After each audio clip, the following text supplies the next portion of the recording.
Video kali ini gue akan membagikan skema box NTX BRX118 yang terinspirasi dari skema box direct, vented atau bass reflect yang umum digunakan.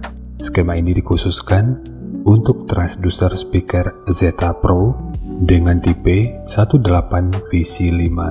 Seperti biasa, kemungkinan bahasannya akan memakan waktu hingga 1 minggu ke depan. Tanpa berlama-lama, sekarang langsung kita ulas aja spesifikasi teknis dan TS parameternya. Karena di sini kita nggak mendapatkan ukuran detail dari speakernya, kita fokus ke spesifikasi teknis dan TS parameternya aja. Kita mulai dari spesifikasi teknis. Untuk nominal diameter, ini ukurannya 460 mm atau 18 inci. Impedansinya 8 ohm, RMS-nya ini 1000 watt, maksimal power 2000 watt. Untuk sensitivitas pada 2,83 volt per 1 meter, ini 93 dB. Kemudian untuk rentang frekuensi, mulai dari 48 sampai 2100 Hz. Kemudian ukuran voice coil-nya, ini 125 mm atau 5 inci. Dan untuk spesifikasi lanjutan bisa dilihat sendiri. Sekarang kita beralih ke spesifikasi utama, yaitu TS parameternya.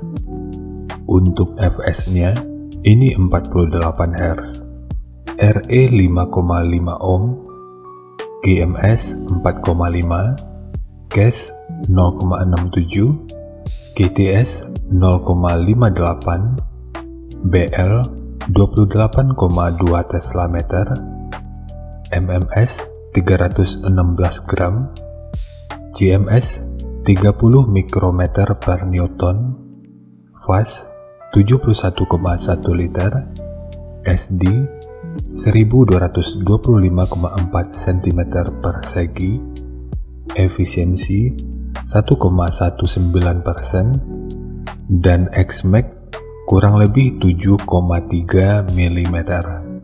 Dan untuk Xmax, harusnya ini masih aman di 1000 watt RMS, tapi ya nanti kita lihat aja.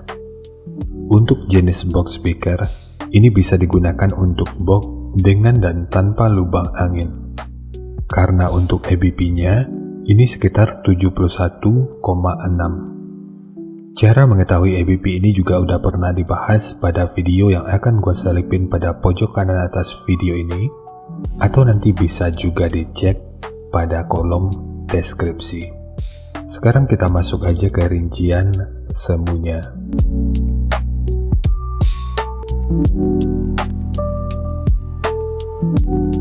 Untuk rincian semu, poin yang gua gunakan di sini adalah 1000 watt pada minimum impedansi 5 ohm.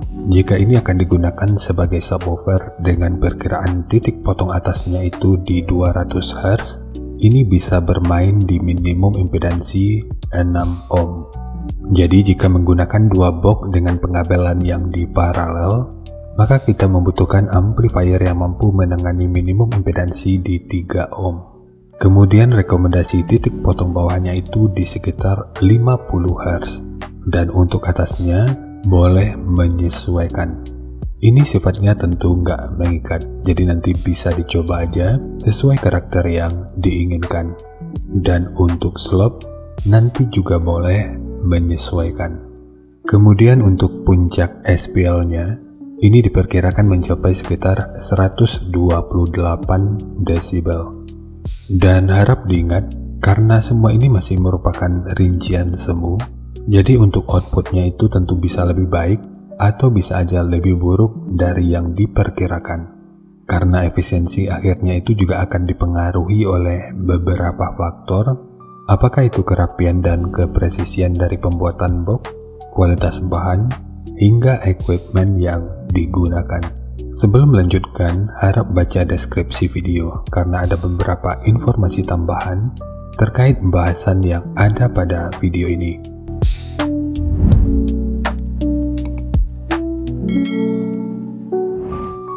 Dan berikut referensi yang gua gunakan dalam mendesain skema box speakernya.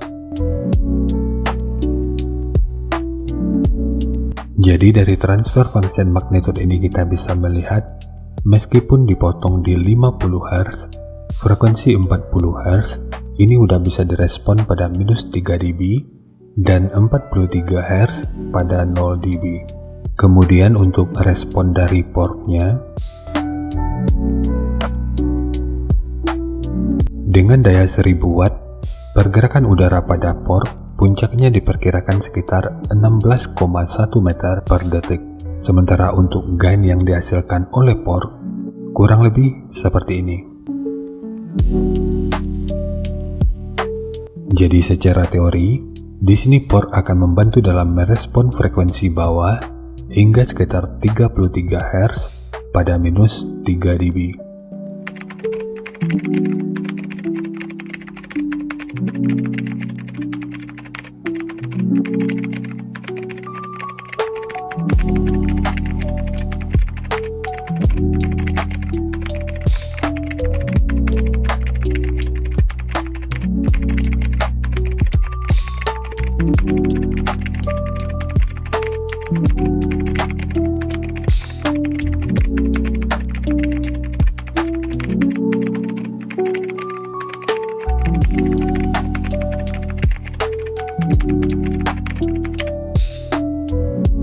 Sekarang langsung kita bahas aja skemanya.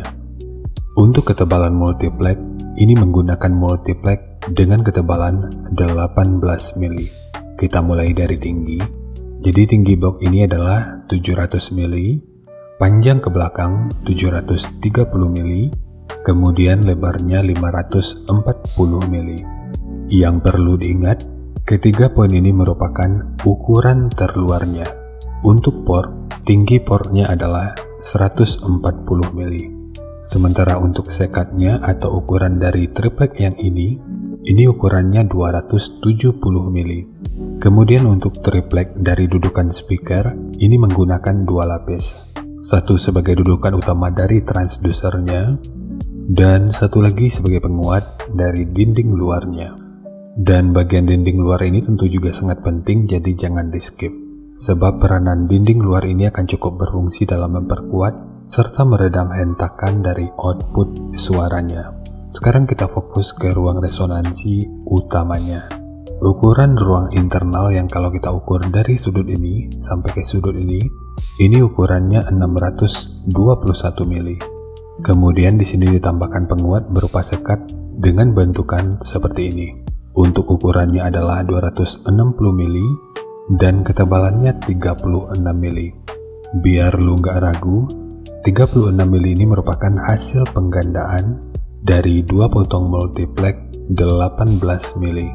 Kemudian di sudut ini dan ini ditambahkan segitiga yang bertujuan untuk meminimalisir kebocoran dan meningkatkan aerodinamika sehingga proses resonansinya itu bisa berfungsi dengan lebih optimal. Sementara untuk handle, ini hanya untuk estetika dari penyajian videonya aja. Namun jika lu ingin menggunakan handle triplek seperti ini, akan lebih baik jika sudut luar dan dalamnya dibentuk seperti ini.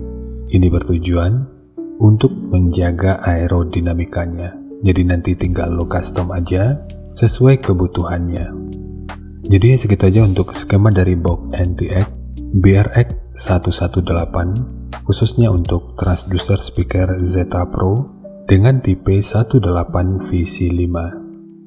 Jika nanti lu punya link review dan video cek soundnya, silahkan bagikan aja pada kolom komentar agar bisa dijadikan referensi juga buat teman-teman yang lainnya. Terima kasih untuk lu yang udah nonton sampai detik ini. Bagaimana tanggapannya atas bahasan kita kali ini?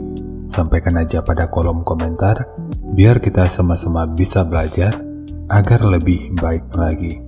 Dan seperti biasa, jika lu suka dengan bahasannya, silahkan like dan share aja videonya ke teman-teman lain yang sekiranya juga suka dengan topik yang sama.